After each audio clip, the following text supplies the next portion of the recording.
Friends మనం చేసే కార్యక్రమాలు తెలియదు, చాలామంది గ్రూప్లో కూడా లేరు. ఒకటి రెండు, మన జిమ్ ఒకటి, వ్యాయామం ఒకటి నేను నేర్పించినాను. దీని ద్వారా చాలామంది యూత్ని మన దేశభక్తికి సంబంధించి, అదేవిధంగా సేవా కార్యక్రమాలకు సంబంధించి చాలామంది యూత్ కూడా అదే రకంగా పాడైపోతూ ఉంటారు. వాళ్ళని కూడా మోటివేషన్ చాలా మారుస్తూ ఉంటారు. అలా సబ్జెక్ట్ విధానం తెలుస్తుంది. మన మ్యాగజైన్స్ కూడా ఉంది చాలా.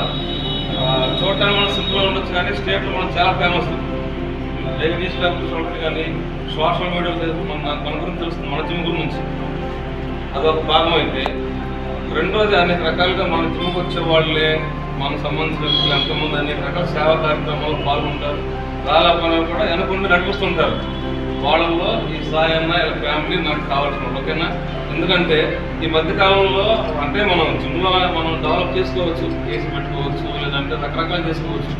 దాని పరిస్థితి నేను ఏదో ముందు స్టెప్ తీసుకున్నా, ఏదైనా ఫీజులు పెంచినా కూడా స్టూడెంట్స్ అంత ఇబ్బంది అవుతుందని బ్యాలెన్స్ కలుతూ ఉంటాం.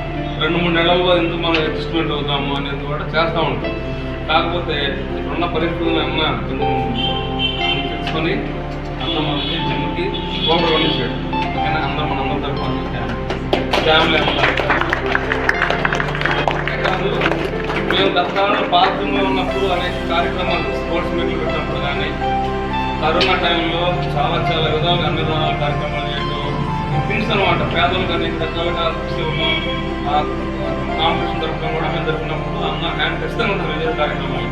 ఎందుకంటే వాళ్ళని మనం తెలుసుకోవడం, చెప్పడం కూడా మనం బాధ్యత. కాబట్టి అందరికీ ఆ ఫ్యామిలీ మనం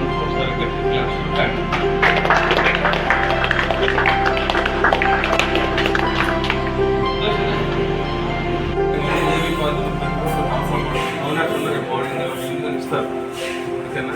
ఇంకేదో అవసరం పడితే నేను కొంచెం ఆ గ్రూప్లో అవసరం లేదా, ఆ గ్రూప్లో కొంచెం యాడ్ చేసుకుని ఏమీ రావు సేవా కార్యక్రమాలు, జిమ్ సంబంధించిన యాక్టివిటీస్ మన షెడ్యూల్స్ వస్తాయి. నాకు యాడ్ చేస్తున్నాను గ్రూప్లో. ఇంకా ఏ బాధ్యత మన ఫ్రెండ్స్ వాళ్ళు ఇవ్వాలనుకున్నారంటే ముందు చెప్పుకోను, సరేనా? వాడికి రేపు అవకాశం ఇస్తారు. వచ్చిన తర్వాత ఆయన మన అందరికీ థ్యాంక్ యూ.